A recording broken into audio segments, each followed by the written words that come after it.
ব্যাংকার Andy ডুফ্রেন পরকীয়ায় লিপ্ত তার স্ত্রী এবং স্ত্রীর প্রেমিককে খুন করার মিথ্যা অভিযোগে যাবজ্জীবন কারাদণ্ডে দণ্ডিত হয়।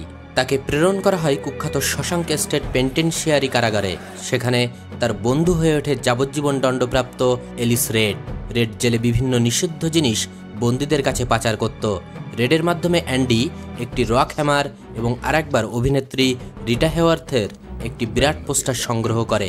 রেড ভেবেছিল এই ছোট্ট হ্যামার দিয়ে জেল থেকে পালাতে অ্যান্ডির হয়তো 60 বছর লাগবে, কিন্তু অ্যান্ডি আশা ছাড়েনি। অভিনেত্রীর পোস্টারের আড়ালে লুকিয়ে অল্প অল্প করে খুঁড়তে থাকে দেয়াল, আর দেয়ালের মাটি তার প্যান্টের ভিতরে নিয়ে পরদিন কাজের জায়গায় ফেলে দিত, আর হ্যামারটি লুকিয়ে রাখত বাইবেলের পেস কেটে তার ভিতরে। জেলরক্ষীদের ক্যাপ্টেন বাইরন হ্যাডলি তার সম্পত্তিতে ট্যাক্সের ঝামেলায় পড়েছিল। সে সময় অ্যান্ডি এগিয়ে আসে এবং ট্যাক্স ফাঁকি দিয়ে তাকে সম্পত্তি পেতে সাহায্য করে। এদিকে জেলের ওয়ার্ডেন স্যামুয়েল নর্টন অ্যান্ডির কথাবার্তায় অবাক হয়ে তার ব্যাংকের লেনদেন এবং অবৈধ সম্পদের হিসাব অ্যান্ডিকে দিয়ে করাতে থাকে, আর অ্যান্ডিকে দিয়ে তার কালো টাকা মানি লন্ডারিং করে স্টিফেন ছদ্মনামে ব্যাংকে গচ্ছিত রাখে। অ্যান্ডি রেডকে বলে যে তার স্বপ্ন মেক্সিকোর উপকূলে ছোট্ট একটি শহরে বসবাস করা। রেড বুঝতে পারে অ্যান্ডির ভাবনা কতটা অবাস্তব, তবুও সে অ্যান্ডিকে কথা দেয় যে কখনো মুক্তি পেলে অ্যান্ডির কথা মতো মাইনের বাক্সটনে এক বিশেষ স্থানে গিয়ে তার রাখা জিনিসটি খুঁজে বের করবে।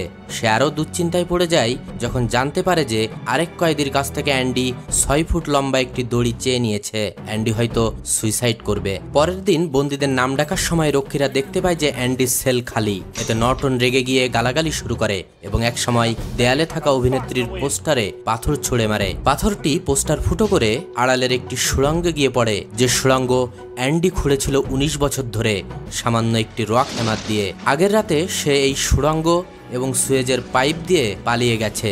সাথে দড়িতে বেঁধে নিয়েছিল নর্টনের স্যুট এবং মানি লন্ডারিং এর প্রমাণ ও লেজার বই। জেলরক্ষীরা যখন অ্যান্ডিকে খুঁজছে তখন সে র্যান্ডল স্টিফেন ছদ্মনামে বিভিন্ন ব্যাংকে গিয়ে লন্ডারিং করা টাকা তুলে নিচ্ছে এবং স্থানীয় পত্রিকায় শশাঙ্কের দুর্নীতির লেজার বই ও প্রমাণ ডাকে পাঠিয়ে দিয়েছে। স্টেট পুলিশ এসে হ্যাডলিকে কাস্টাডিতে নেয়। নর্টন গ্রেপ্তার এড়াতে তখনই আত্মহত্যা করে। 40 বছর জেল খেটে রেড প্যারোলে মুক্তি পায়। অ্যান্ডিকে দেয়া তার কথা মনে পড়ে। রেড বাক্সটনে যায়, সেখানে পায় অ্যান্ডির চিঠি এবং মেক্সিকোর সেই শহরে যাবার আমন্ত্রণ, সাথে টিকিটের টাকা। তখন শোনা যায় এই সিনেমার সেই বিখ্যাত উক্তি, hope is a good things, may be the best of things. সে রওনা করে মেক্সিকোর সেই শহরের উদ্দেশ্যে। অ্যান্ডিকে সে পায় জিহুয়াতানেজোর এক সমুদ্র সৈকতে এবং শেষ পর্যন্ত দুই বন্ধু আবার একসাথে হয়।